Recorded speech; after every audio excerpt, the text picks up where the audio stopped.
In any event, thanks so much for joining in for another addition to, or another installment of our exam preparations course.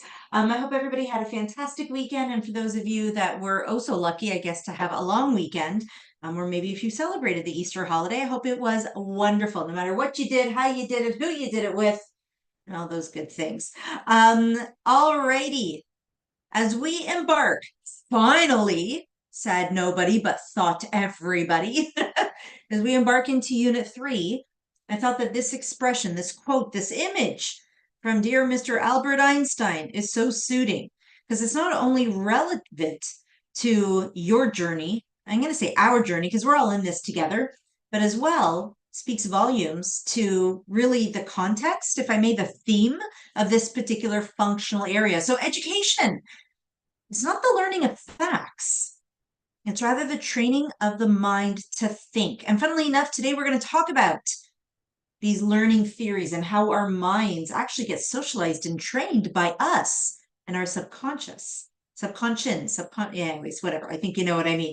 Okay, so in traditional fashion, let me just open up with a couple of announcements, and I'm going to answer a question that's been waiting patiently for me in the chat, only because I didn't have time to type it, and I'm all thumbs today.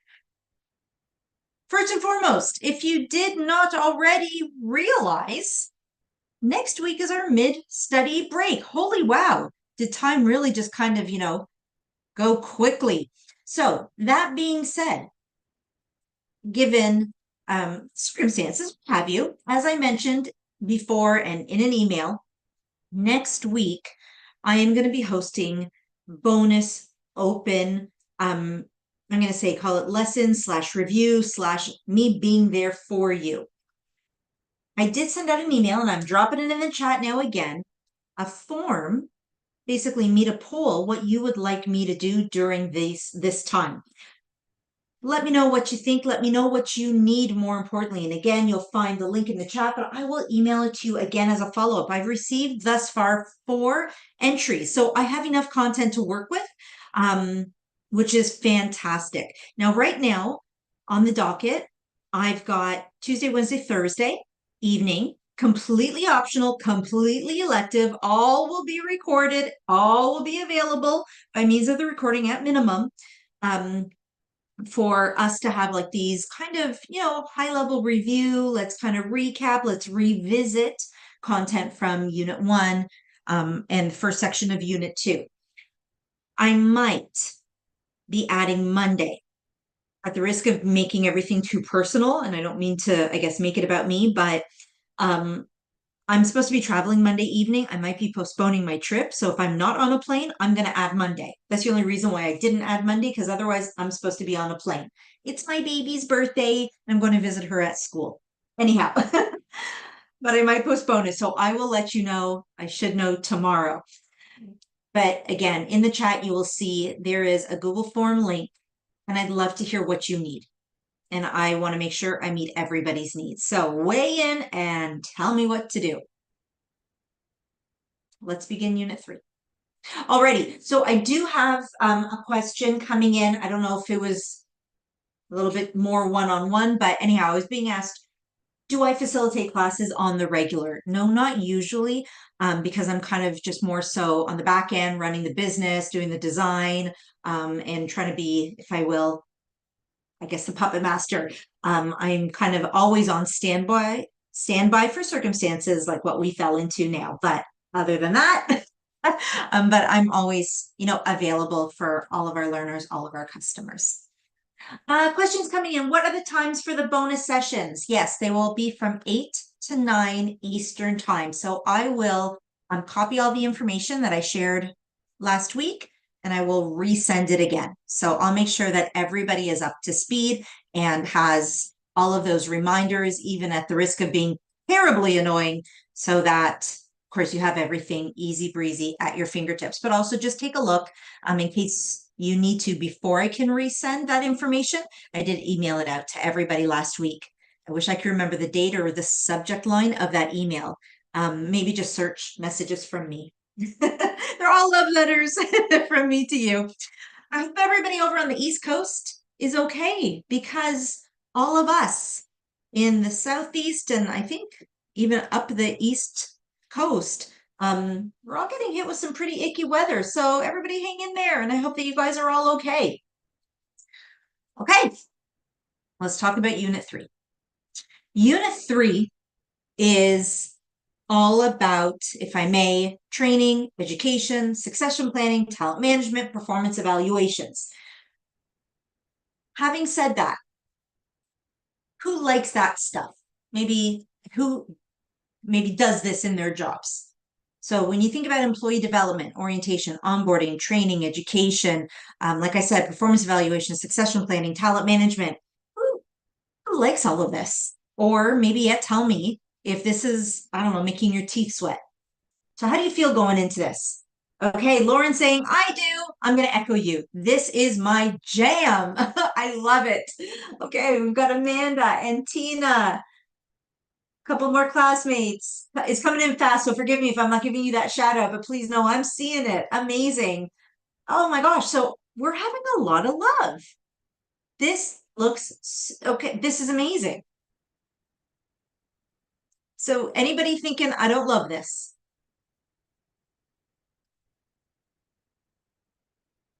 Okay, nobody's not loving this.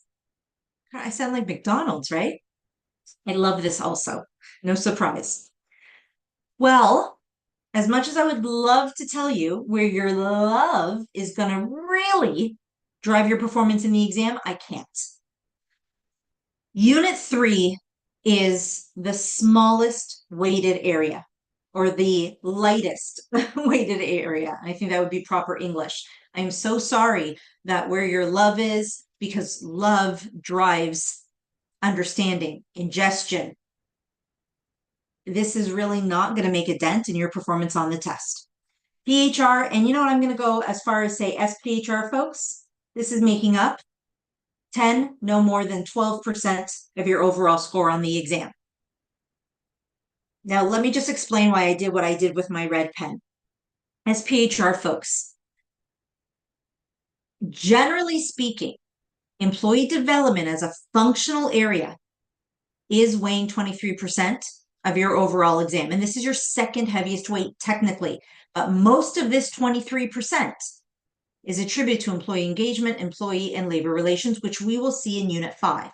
So I will remind you again in Unit 5, but this 23% is split pretty much between Unit 3 and Unit 5, which makes, once again, this particular unit the lightest weighted functional area, as it is going to drive the overall score on your exam.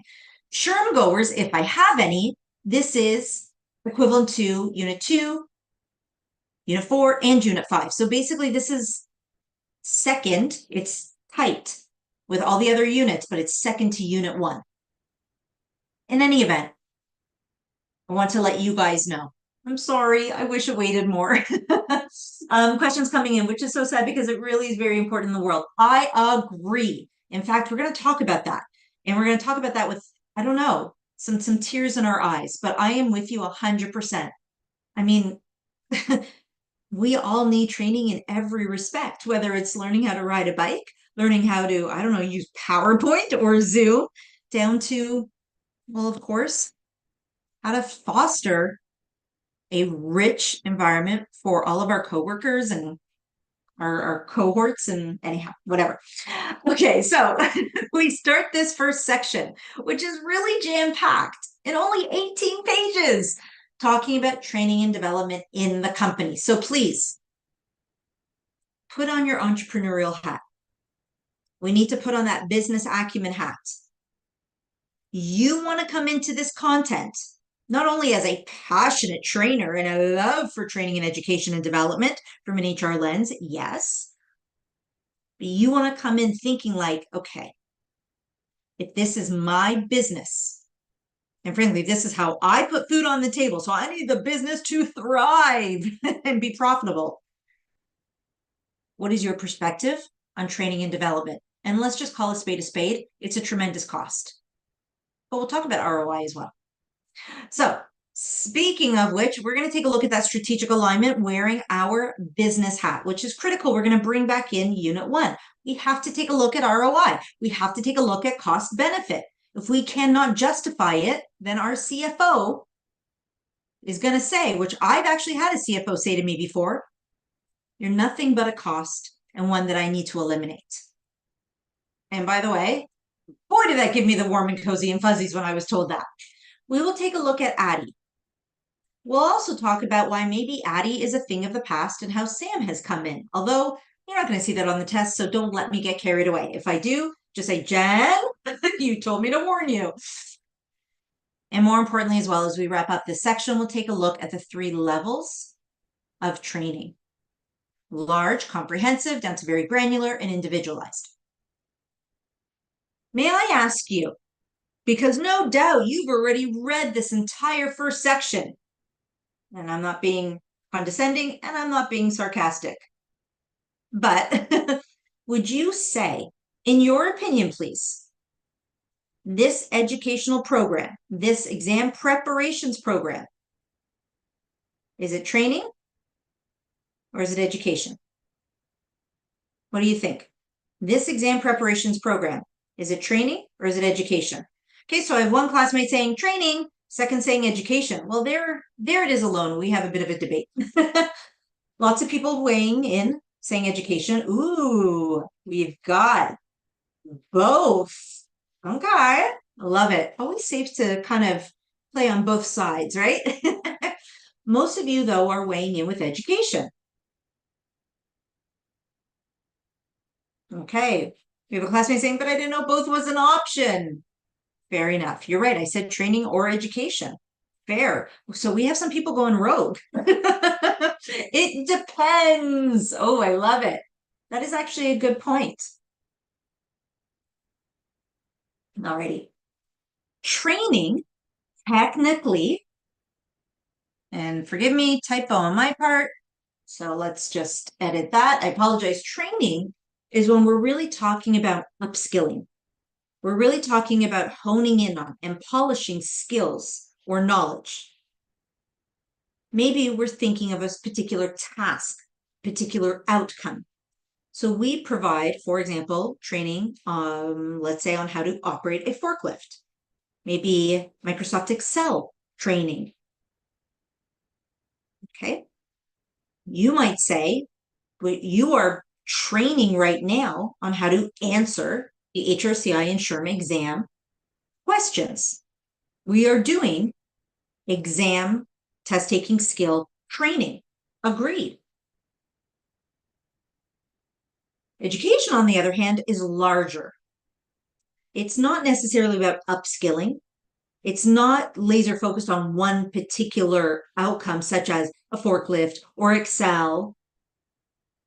You're actually broadening your understanding, such as knowledge in the HR field. Now, you guys, no doubt about it, already have it. Maybe you're re-educating yourself, and maybe there's some new stuff you learn along the way. Generally speaking, this exam preparations program is education. I'm not per se training you on how to be a facilitator, although that could be fun. I'm not training you on how to use Zoom, nor how to use PowerPoint. So it is HR education because we're talking about all HR functions. But for those of you that said, well, it depends, and also those of you that said it's both, you're right. I agree with you as well. Because we are training specific to these exams on how to break apart these questions. So truthfully, you're all right. And you're all right. But that's the difference between training and education. We remain on page 2, and we talk about explicit and tacit knowledge. And forgive me if my childhood lisp is coming in. Explicit knowledge is what we see on the surface, and that's why I love this diagram. It's coding, if I may. It's facts, it's figures, it's information. Explicit knowledge is something that you can, in other words, relay or report to another. So here's some explicit knowledge. 95% of those who take our exam preparations course pass.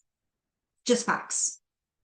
The overall national average of all of these 4 exams, again, average is plus or minus, I think, 55%. Fact. That's explicit knowledge. It is what it is. Tacit or tacit knowledge is more personalized. And one might say it's actually a little bit more of a feeling. Now, we try to describe that feeling, we try to describe that personalization. But often when we describe it, it is followed with, you'll understand after you go through it.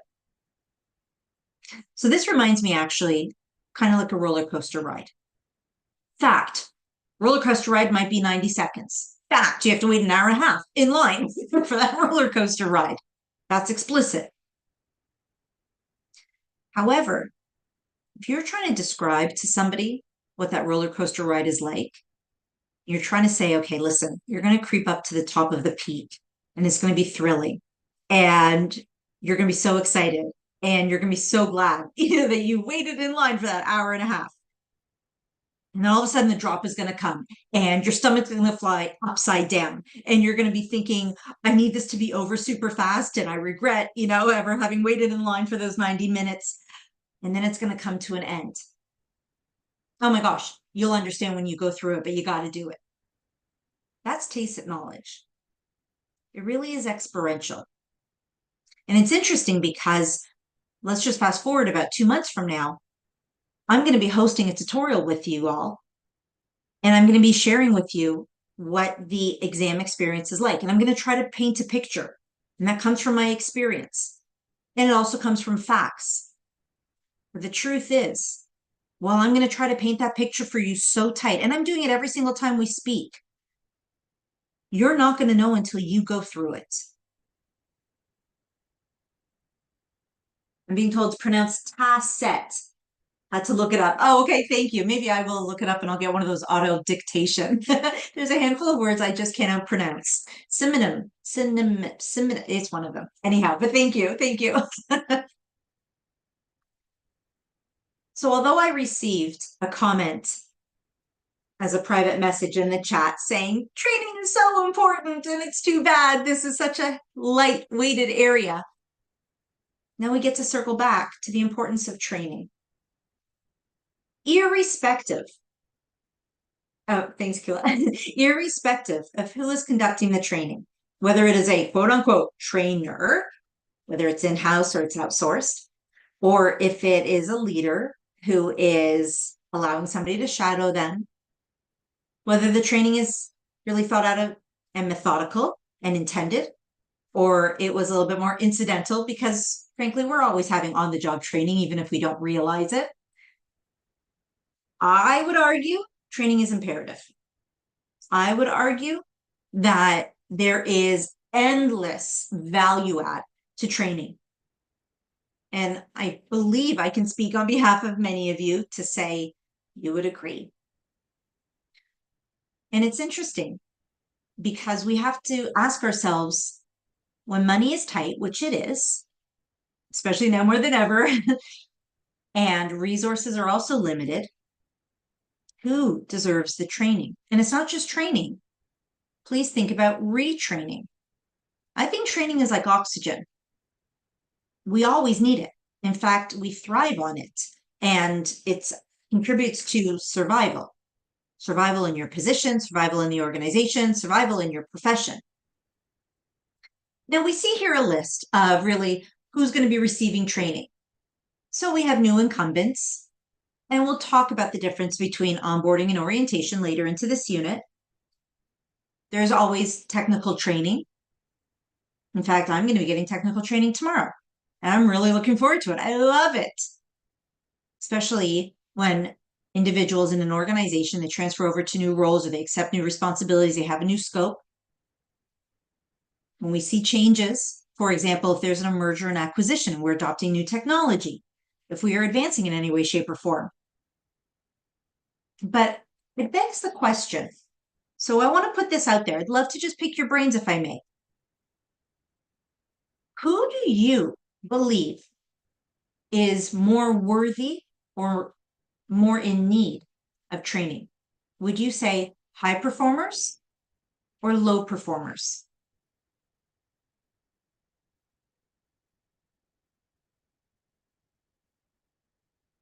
Who do you think is more worthy or in more need?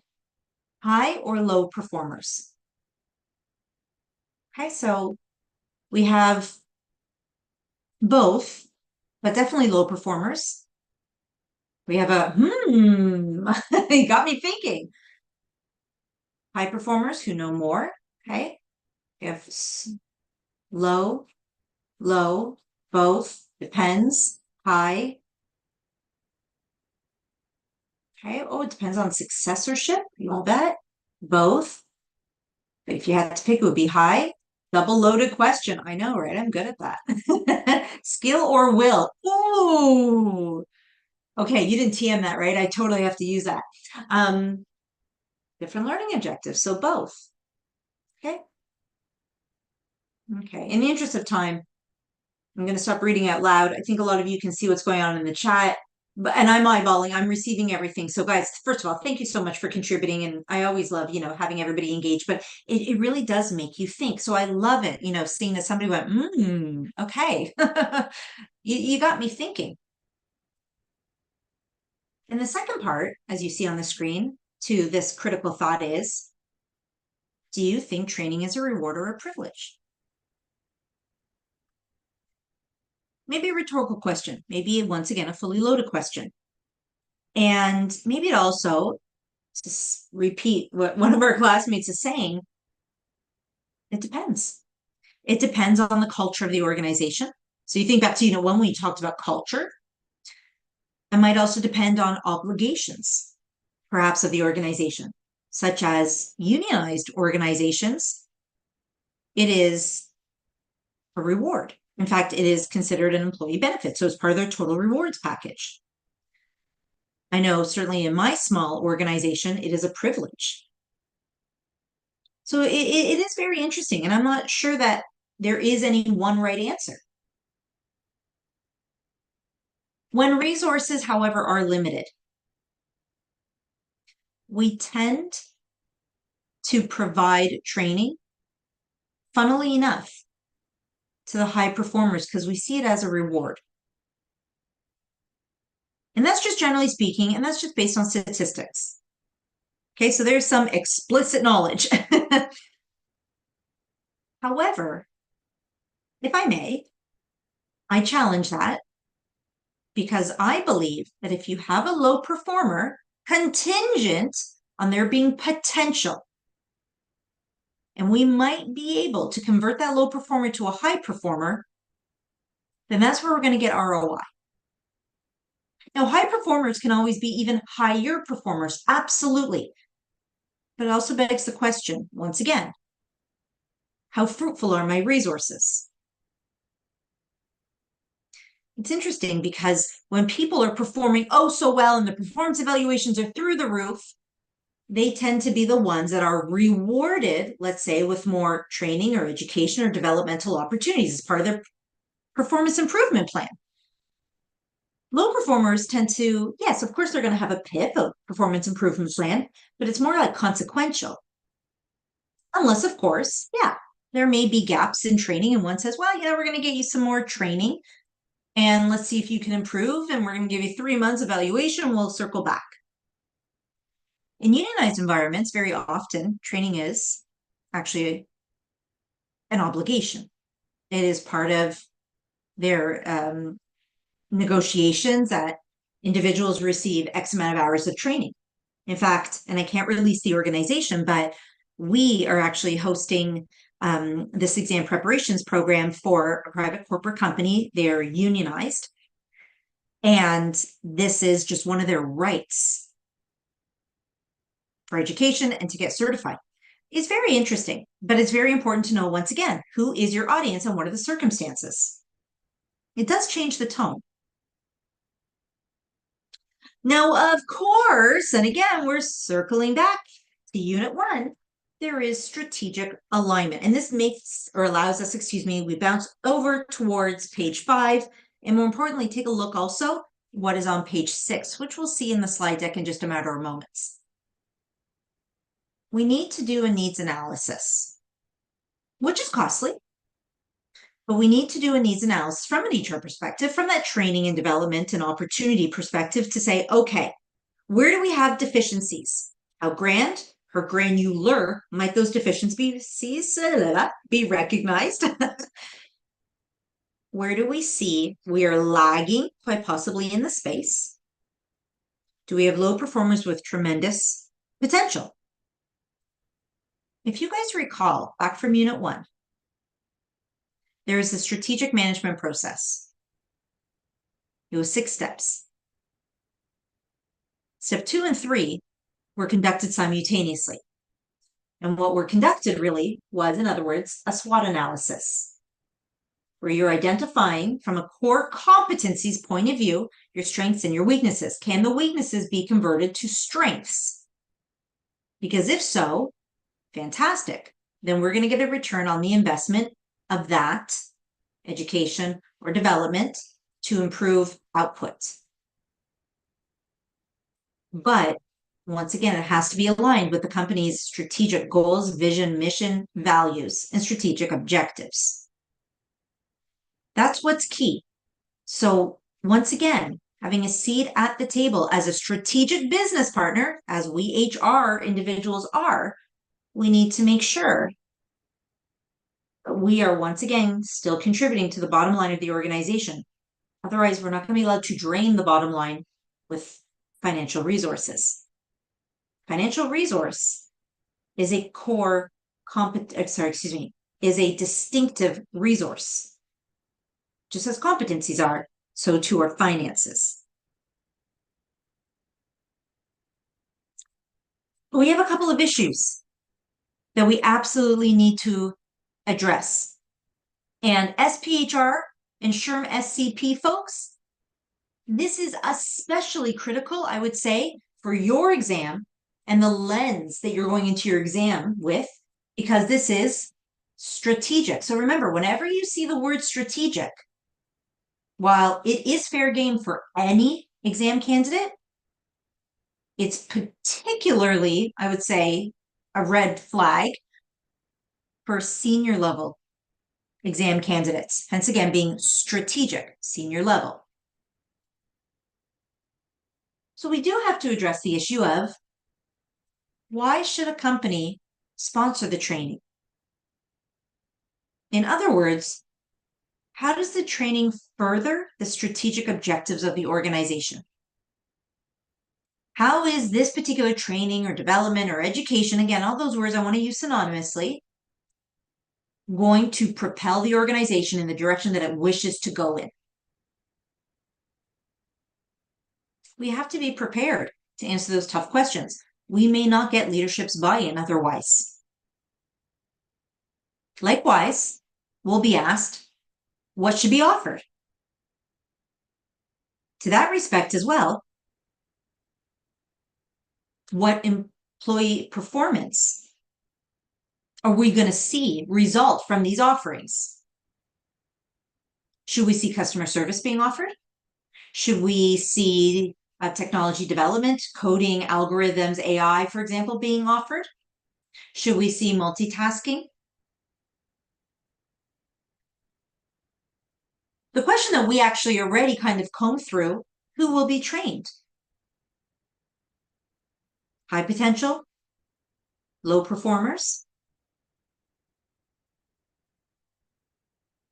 Who will supply the training? And this speaks dollar signs. Do we have the talent in-house? Are we going to outsource it? Where are we going to get the subject matter experts? And frankly, what does a subject matter expert look like? Nowadays, everything is outsourced. We just pay a hefty price for licenses. I'm a prime example. I didn't write these textbooks. How is the training evaluated? To point number 5. And we'll talk about this. How do we ensure that our objectives are being met?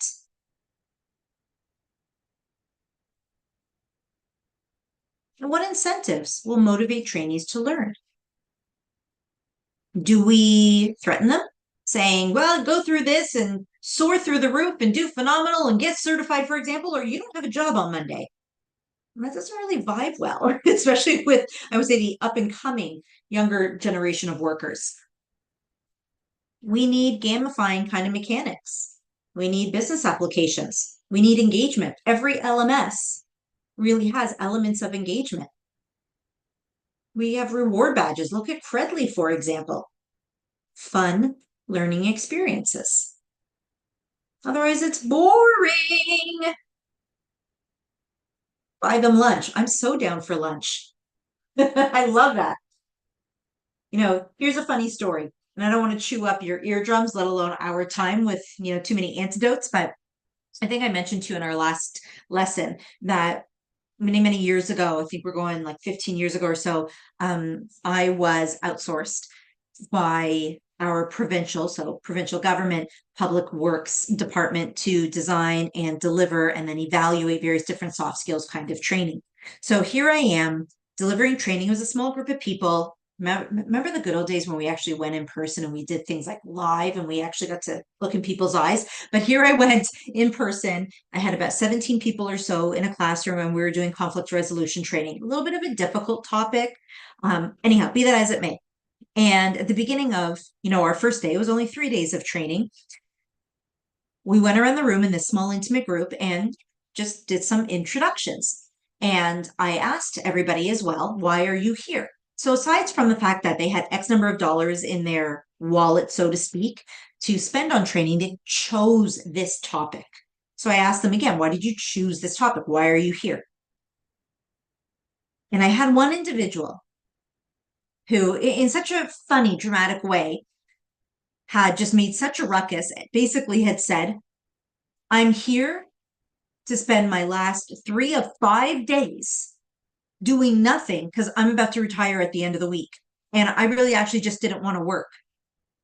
And while I appreciated the honesty, I remember thinking to myself, I am so challenged right now to make this a fun, parting, and engaging experience for that individual because the tone of that individual can alter the climate of the room. We were only 17 people.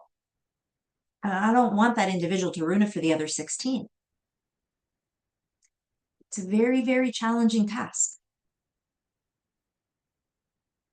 Also, incentives, we have promotions. Most certainly. Promotions also being, if you will, to promote, this is the beginning of trilogy of learning. Thank you for that inspiration.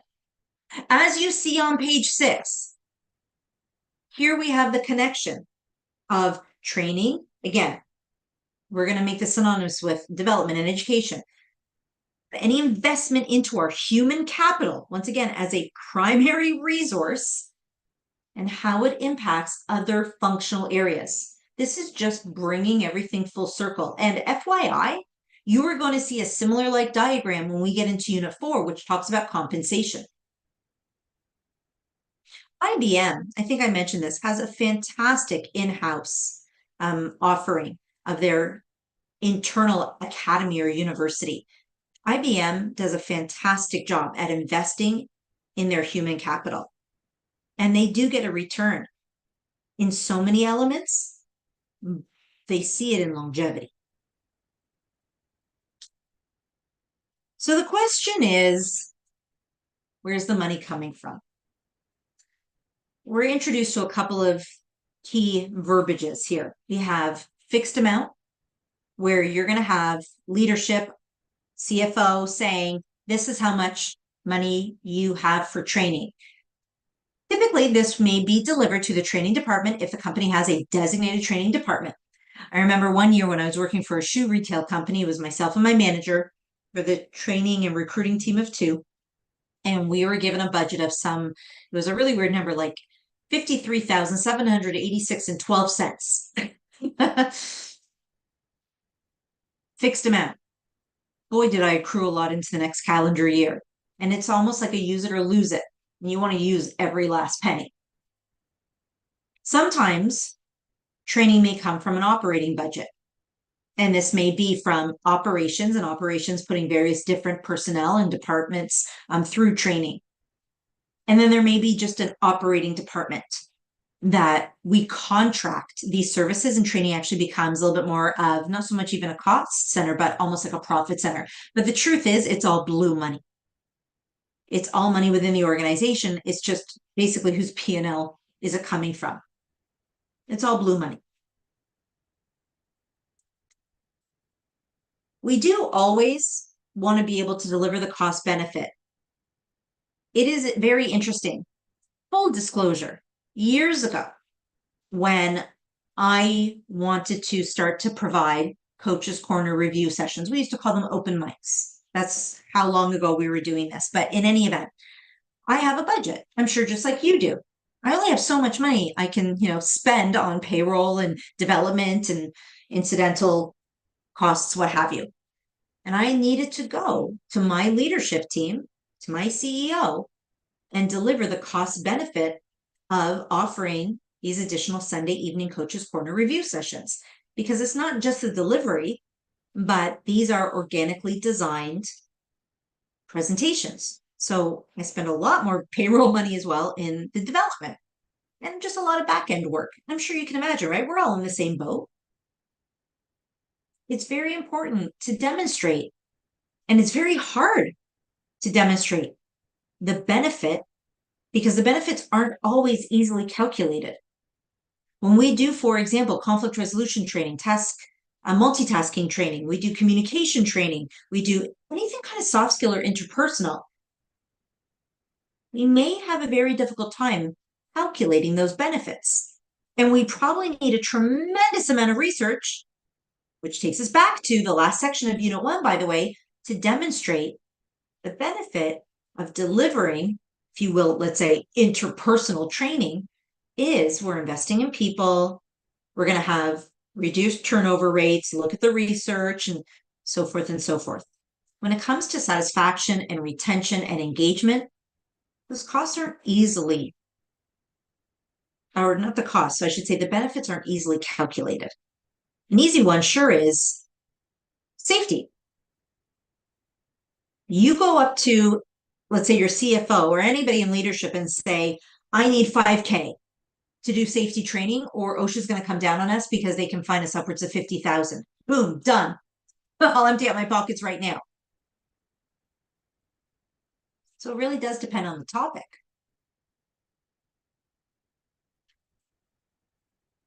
Here's something that I hope that you will agree with me is easy breezy lemon squeezy. The cost of training per trainee. That being said, while it's pretty straightforward, take all your training costs and divide it by the number of people who received the training. However, as we will discuss a little bit deeper into this unit, the costs of training are tangible and intangible. There's opportunity costs. Calculating total cost of training is not that easy. It's not just, well, how much did I pay for the venue, if applicable? How much did I pay for the coffee? How much did I pay for literally the production of maybe training manuals or license fees, maybe to get into our digital eco learning environment? We don't necessarily always have literally an invoice to expense. Because once again, there are opportunity costs, such as, well, I took people out of their jobs, therefore they weren't making sales. That's a cost of training. So we're going to put a pin in this, but we will come back to it when we talk about what really are the costs associated with training.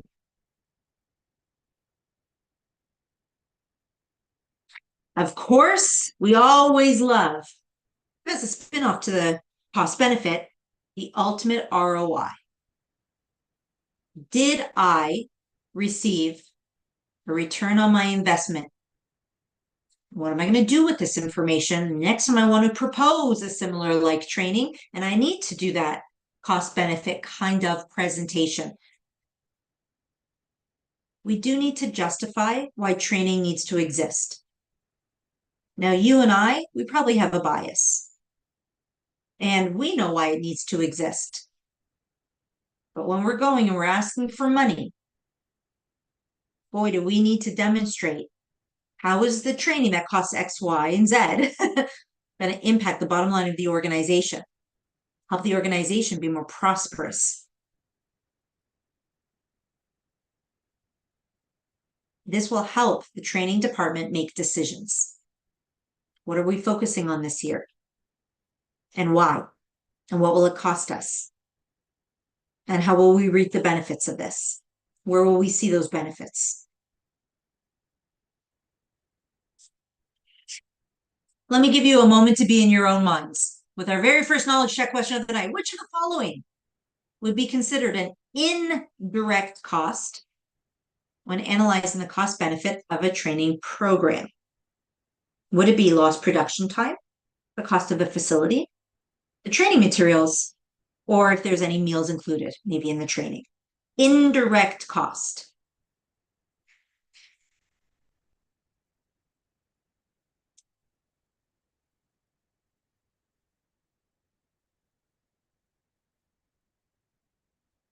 Okay, lots of responses are flying in. Fabulous.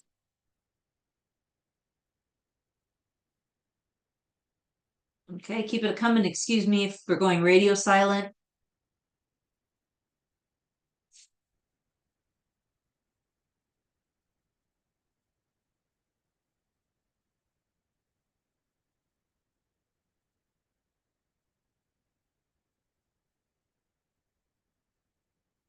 I see a little bit of a slowdown of intake. Oh, no, my bad. Some more coming in. I take it back.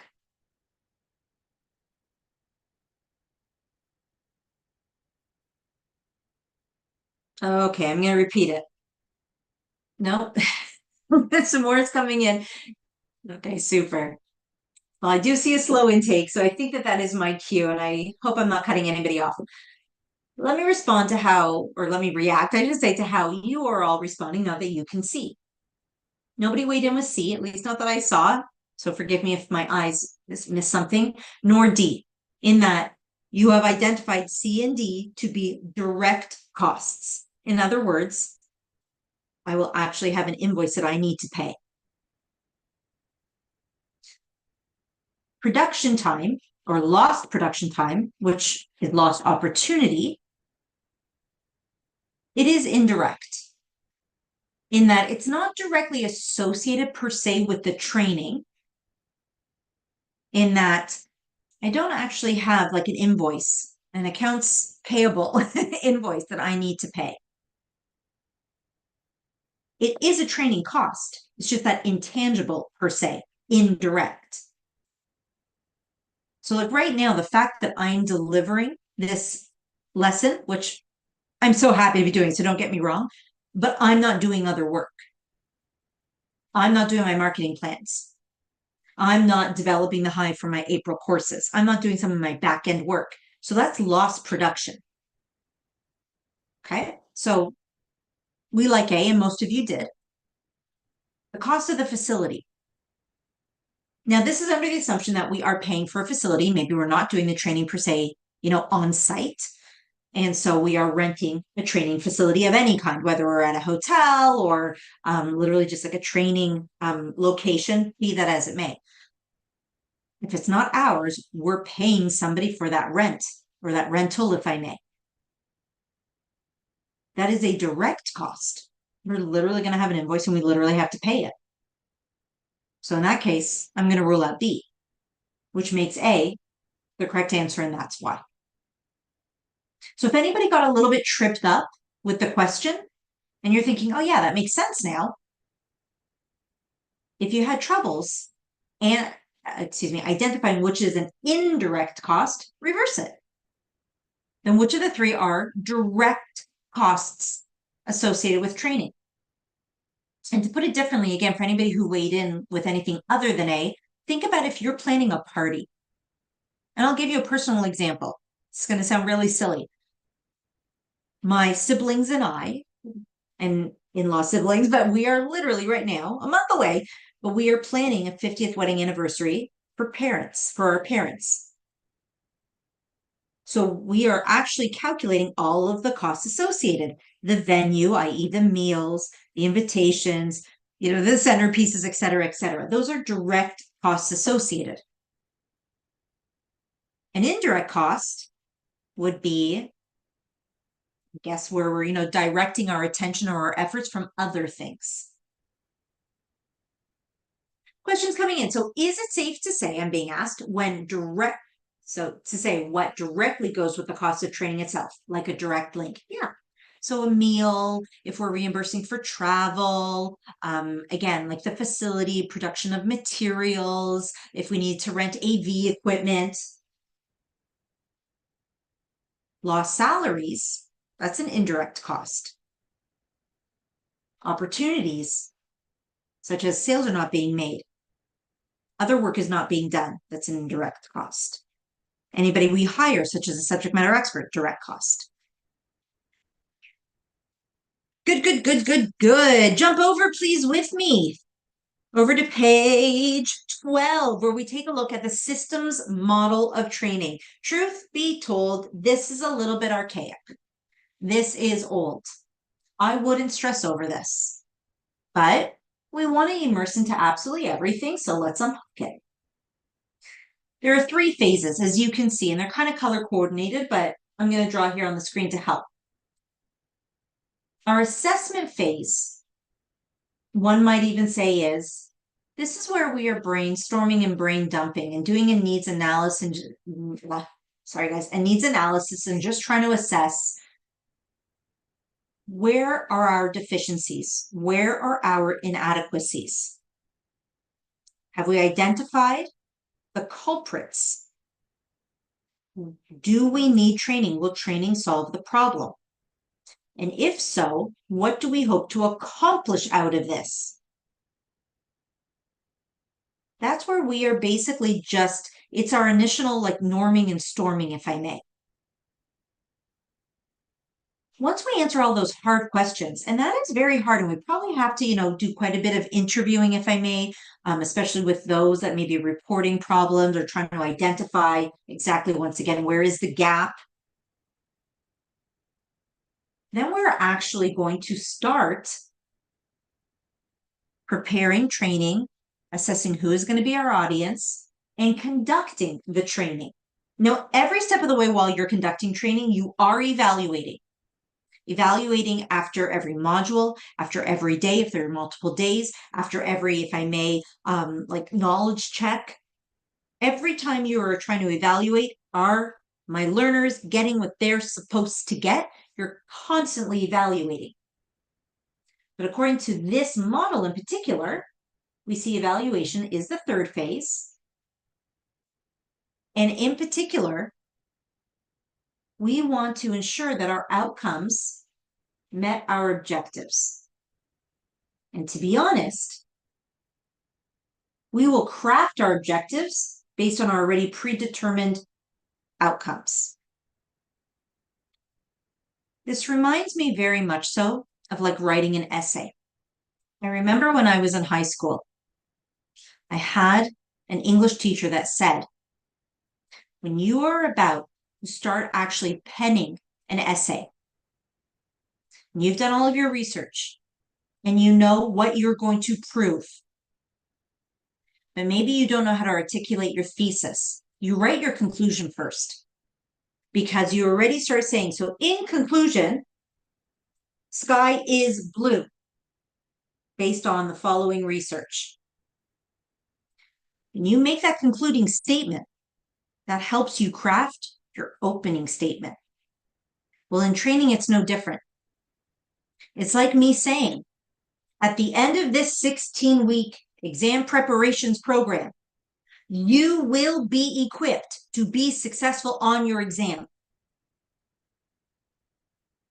And therefore, it helps me plan, wow, what ingredients will contribute to that success? Over and above lessons, we often start at the end to help us begin. And I hope that does not sound like an oxymoron. It's not like jumbo shrimp. Now, truth be told, like I said, this systems model of training, a little bit dated. We actually have the ADDIE model. The ADDIE model is just a condensed approach, but the ADDIE model is actually a little bit more designed for instructional designers. Instructional designers are really those who are developing asynchronous learning. And even ADDIE has been replaced by this model called SAM, the Succession Approximation Model.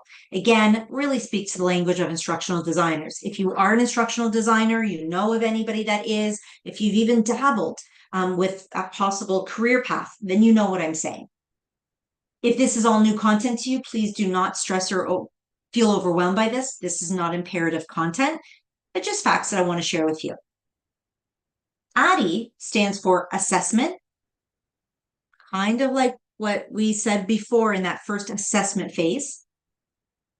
Design, development, implementation, which is part of that training and development phase that we saw before, if we want to kind of compare apples to pears, and then evaluate. So again, ADDIE, just compressed version of system model training. So you have two different theories, if I may. Again, if you do not have any firsthand experience to this, think about if you are, for example, planning a party. Where do you start? Start with the brainstorming, start with getting all of your ideas, start, getting it on paper, collaborating with whomever else that perhaps you're planning this with. Then you go and you execute and you party till you drop. And then the next morning, you reflect on how amazing of a night it was and what you would do the same or differently for the next party. I have a comment saying the book has I think you mean listed as analysis. Analysis, assessment, we can think of this as one of the same. You're analyzing what is needed, you're assessing what is needed. Either way, you're doing research. If, for example, you realize, wow, our sales are down. Why? Let's assess and or analyze any instigators for this decline.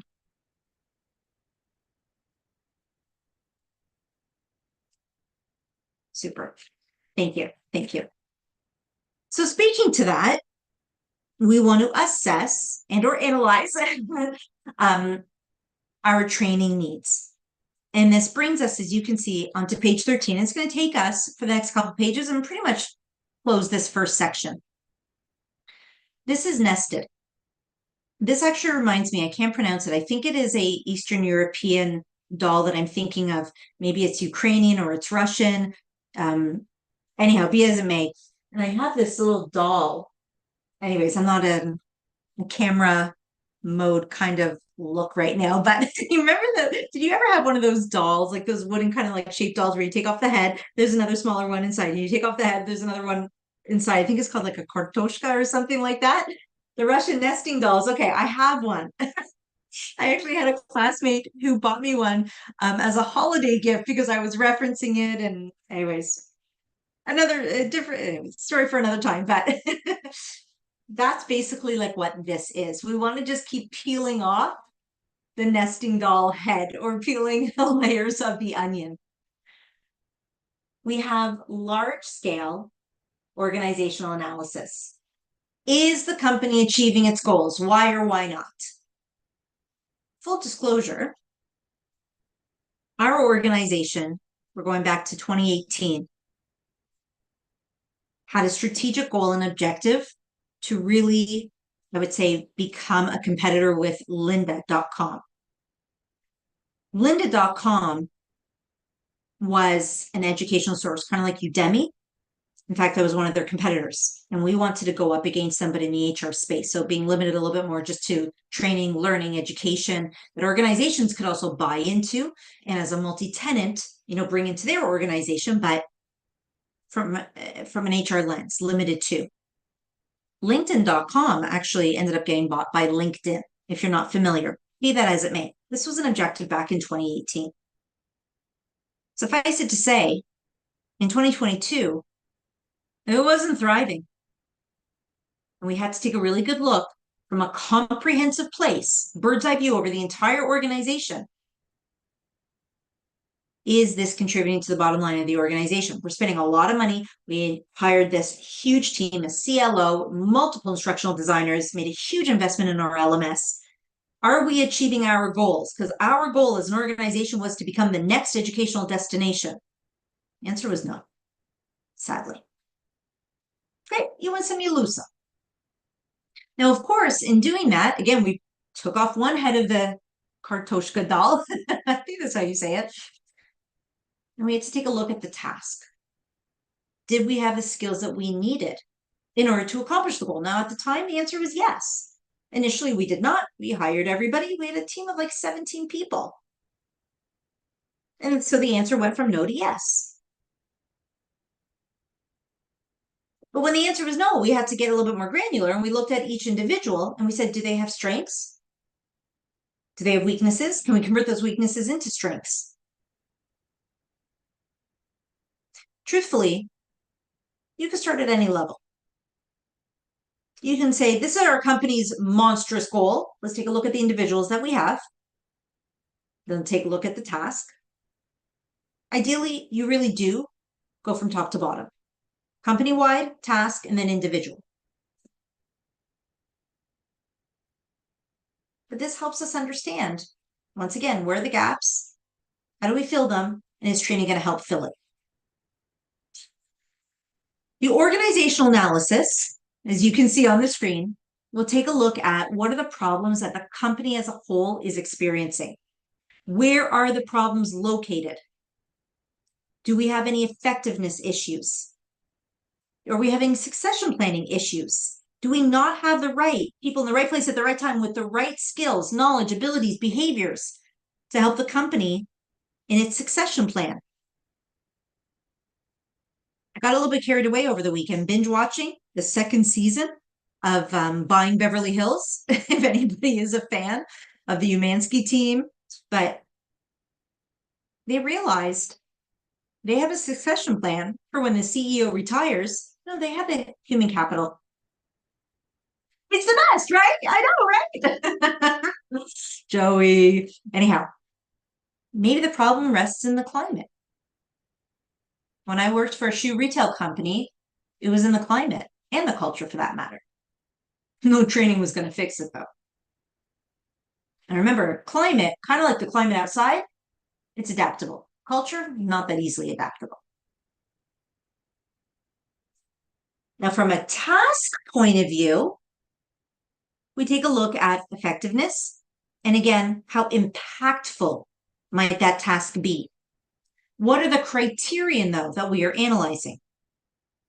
So we need to take a look at, okay, so what tasks need to be performed, such as we need to be able to design impactful, efficient, desirable, cost-effective educational programs.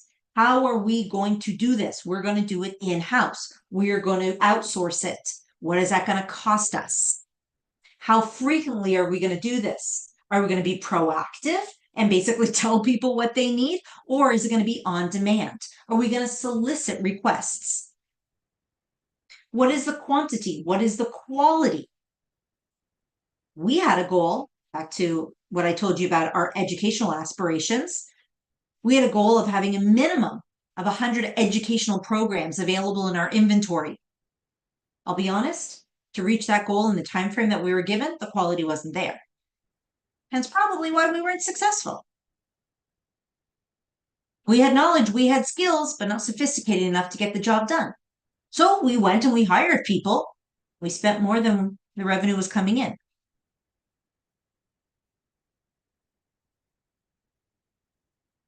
And the reason why we needed to hire people, because we did a personnel analysis, i.e. individual analysis. Are people able to do their jobs? Why or why not? And will training fix it? Will education fix it? And maybe this actually just ties in to people's personal goals and aspirations and their ambitions.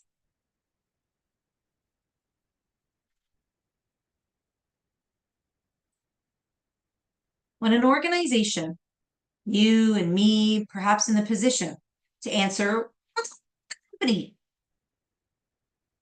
we take a look at a number of different needs. Now, isn't this nice to see things come to fruition? We take a look at our competency modeling. Remember the ideal model of perfection of the competencies we need to possess. This brings back what we spoke about. This was Unit 2, Section 2. And we bring back a lot of things that we spoke about. Surveys and questionnaires, but are they valid? Interviews, Hawthorne effect. Performance criterion, we're going to take a look at that deeper into this unit. Observations, 2, I would say Hawthorne effect. Interviews, actually, let me go back. We have intra-rater issues, possibly. We talked about assessment centers. So I just want to bring things full circle. This was actually just the opening, if I may, but again, wearing that business hat to everything we're going to get deeper into when we talk about the value add, the need, or maybe even the resistance by some when it comes to training. And yes, in this unit, in case I know that you just like you want this so badly, we're going to talk about research. X, the O, the R, all that icky stuff you did at the end of Unit 1. Let's wrap up this first section, especially since we're at the turn of the hour, with another knowledge check question. In assessing training needs, an examination of production efficiency, labor costs, turnover, and accidents, that would be part of which training needs analysis? Is it personnel? Is it task? Is it operations? Is it organization?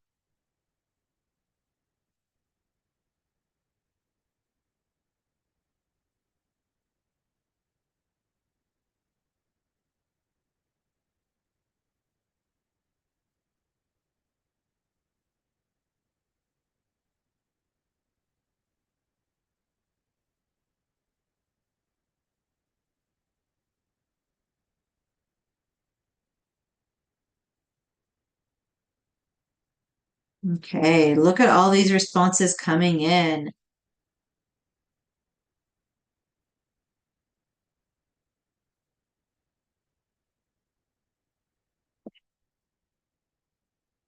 We're going to take this apart. I just want to give everybody a moment.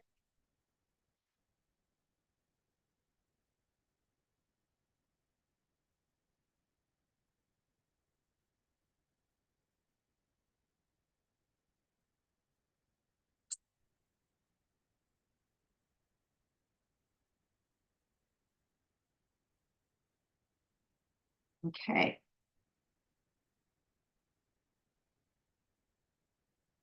So I'm just surveying all the responses that have come in. Forgive me if I'm cutting anybody's thoughts off. I apologize.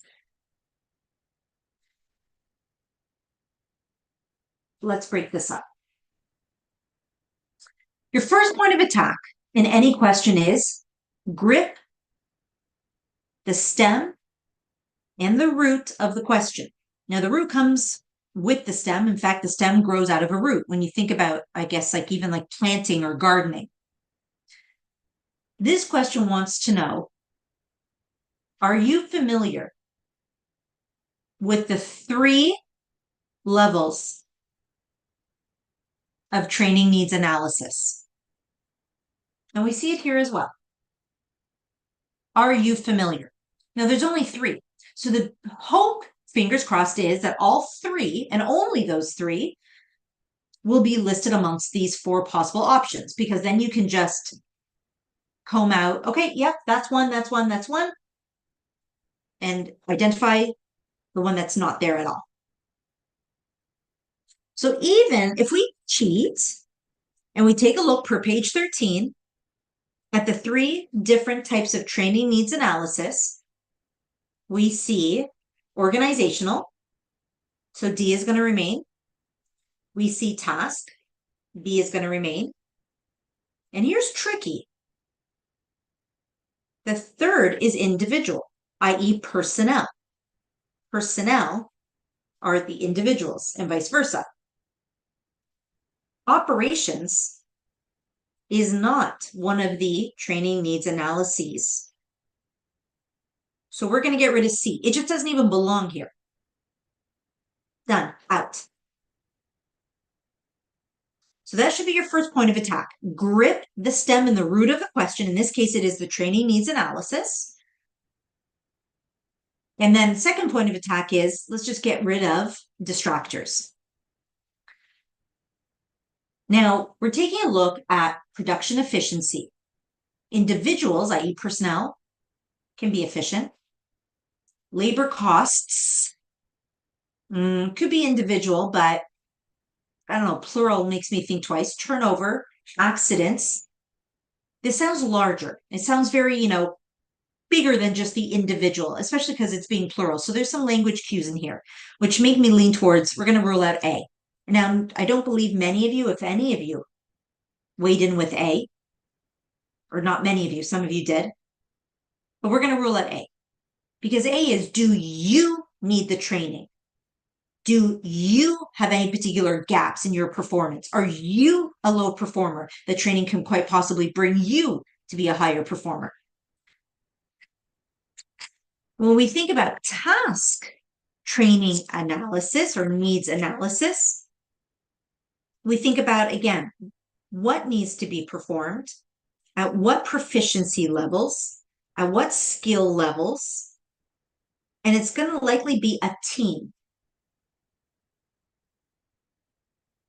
But again, when we're taking a look at everything that's listed here in this question, production efficiency, labor costs, turnover, accidents, we could probably argue for task, but generally speaking, that task itself, once again, we're talking about the conditions in which the task needs to be performed, how often the task needs to be performed, the quality, the quantity the task needs to be performed. So I want to rule out B. From a company-wide perspective, we think about company turnover, company accidents, company efficiency. So D is the correct answer, and that's why, because it's bigger, it's grander. And as I have a private comment coming in, task seems too specific to maybe the job or like the assignment at hand. Correct. D is correct, or is the correct answer, and that's why. But anybody who weighed in with C, that's why we just eliminated C. It's just not one of the 3 levels of training needs analysis. So we just get rid of it.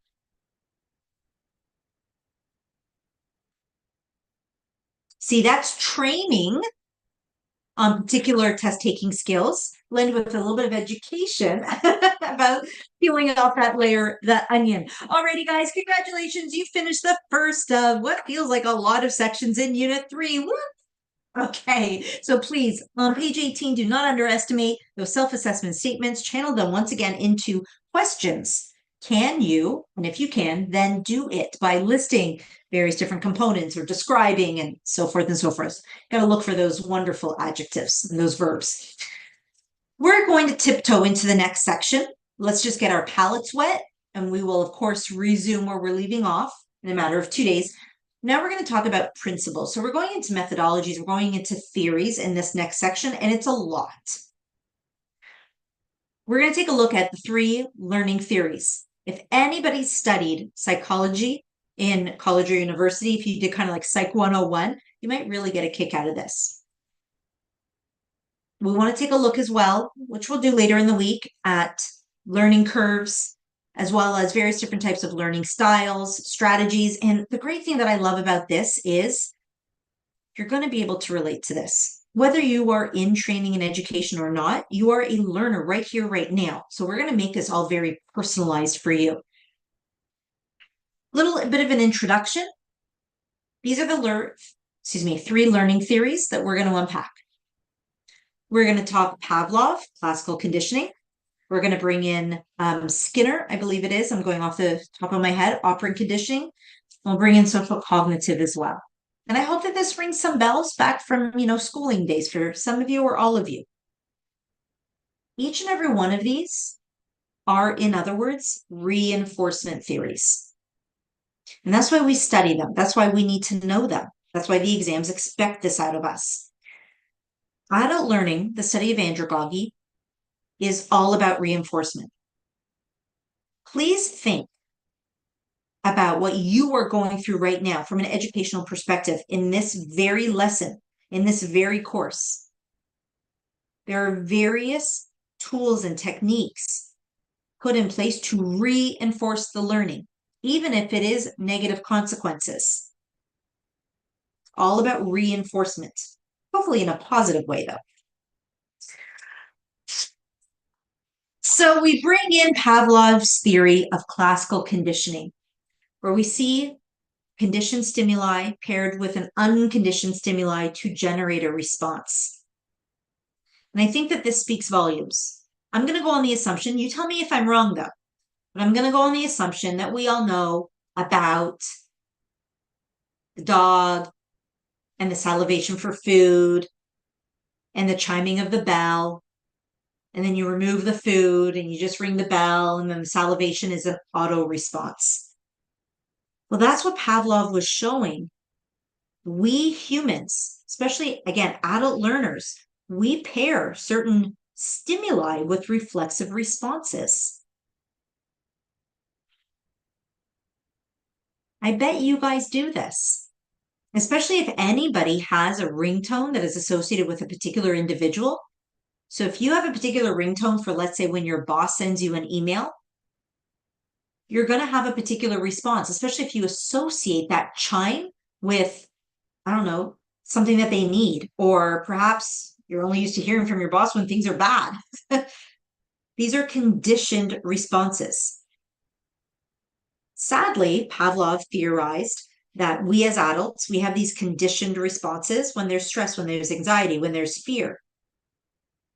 Hopefully that's not the case. I hope for you that it's positive responses.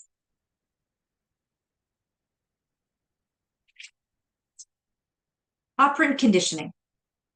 Operant conditioning basically says, and this comes to us by Skinner, it basically says learning is voluntary. It is a voluntary behavior. And actually, it's under the control of our muscle system. Now, you are voluntarily here. You chose to enroll in this prep course. You don't need to enroll in any prep course in order to pursue the exam. But to B.F. Skinner's point, there is a stimuli and there is a response. But often for adults, we need to reinforce getting that response. So let's just take, for example, this very prep course. And guys, please be very forthcoming. Let's call a spade, full transparency. Your stimuli, the S, and as you see on page 22, is the textbook. Are these lessons, activities in the hive, your practice tests? Those are stimuli. They are learning stimuli. I want to see your results or your response or your performance on your practice tests. That helps me help you. In full disclosure, if you did not have the money back guarantee kind of, hanging over your head, would you be rocking out those practice tests? Full disclosure, and it's okay, you're in good company. So however you answer, it's your truth. But are you driven to take those practice tests more because, don't forget about the money back guarantee? Are you driven to attend these lessons because, again, I want the attendance credit, money back guarantee? Okay, so I have some people saying no. I have some people saying yes. Okay.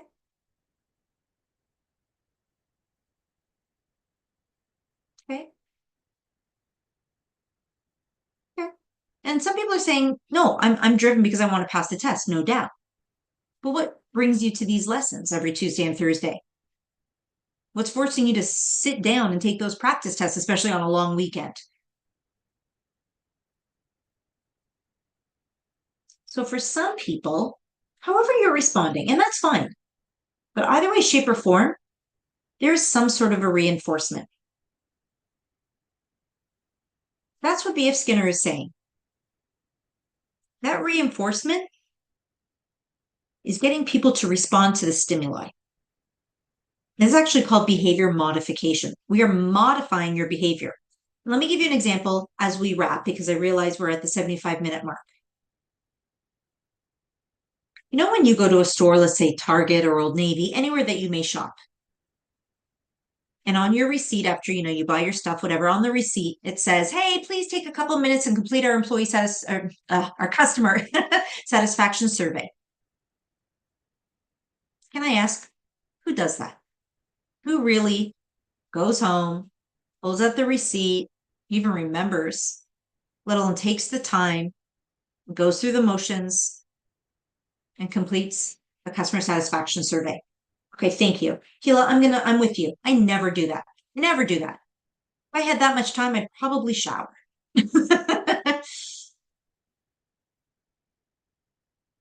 But when you read the receipt, or when somebody gives you the receipt and says, "Hey, listen, please go home if you don't mind. Jump on your computer, jump on your phone, do me a solid. Please complete the customer satisfaction survey and you will get 20% off your next purchase."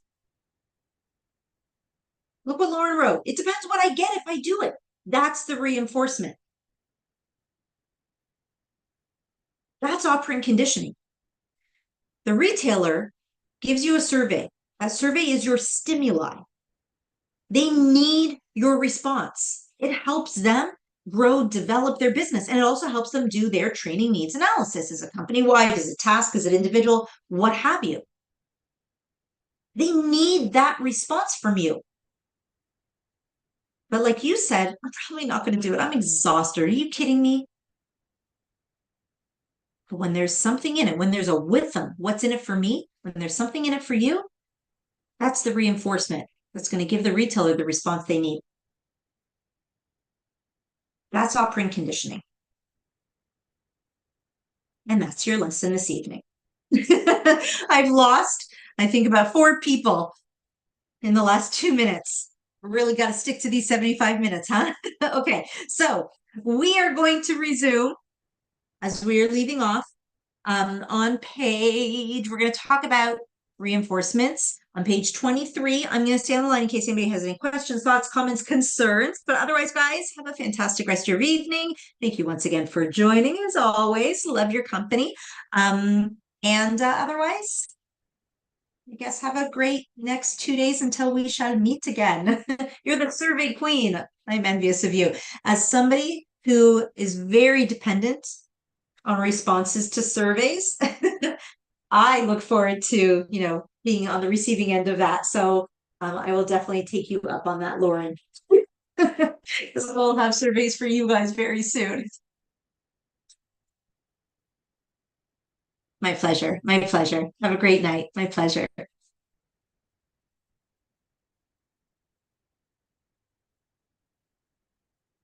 My pleasure.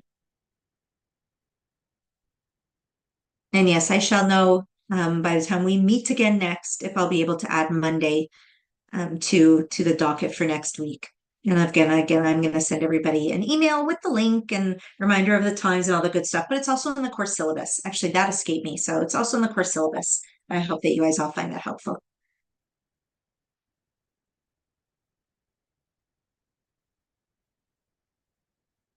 Okay. Well, it looks like a lot of people have trickled out. I don't see any other comments coming in. So I'm going to love and leave you guys.